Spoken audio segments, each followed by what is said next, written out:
site est un symbole pour Veolia puisque tout d'abord, il combine beaucoup de savoir-faire du groupe, de nos différentes divisions, puisque ce sont des technologies de l'eau, des technologies de la propreté, des savoir-faire de l'énergie qui ici sont mis en commun pour aboutir à un même but. Et ce but, c'est de transformer des déchets, de multiples déchets, qu'il fallait avant détruire, et de les transformer en ressources, et en une ressource valorisable, en électricité verte tout d'abord, mais également en engrais verts.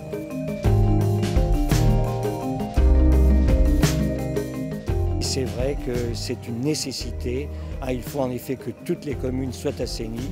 Et donc, c'est par le biais évidemment des stations d'épuration, forcément formation de déchets.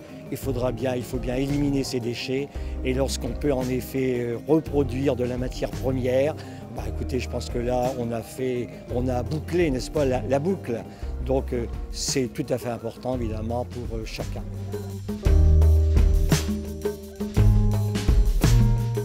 Ici, l'on fabrique du biogaz de façon intelligente, de façon très technologique en tant que telle.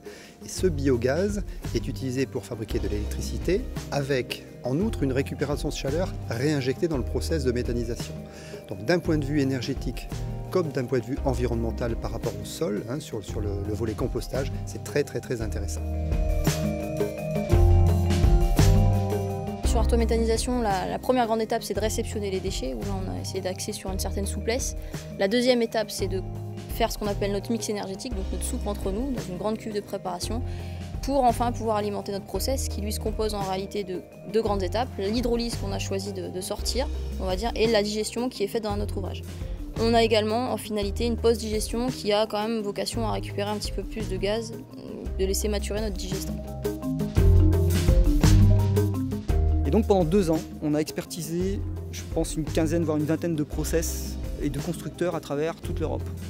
Et à un moment donné, on s'est dit, voilà, on a fait des choix. On s'est dit, on veut tel type de cuve, on veut des équipements de tel type et pas d'autres.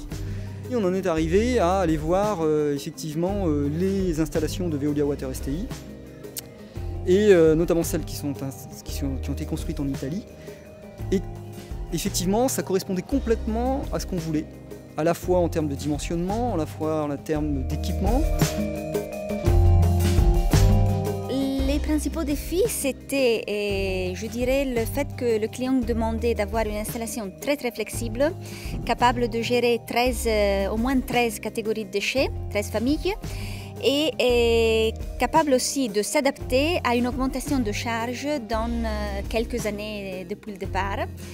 Et ce qui signifiait donc penser à une installation déjà avec la possibilité de l'augmenter.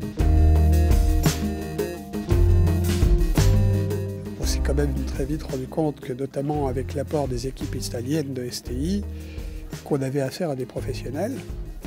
Et le premier laps de temps passé sur un peu cette défiance, après les gens ont collaboré de manière très fructueuse.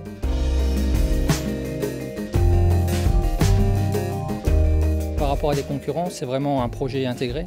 Il rentre tout à fait dans la stratégie SVR du groupe, où on est capable, par le biais de l'asset, de capter en fait l'ensemble des services autour d'un projet comme ça, de la collecte des déchets à la valorisation des déchets, et la partie ressources recovery avec la protection de l'environnement également. C'est vraiment les 3 aspects principaux qui font que ce projet est majeur et différenciant sur le marché français.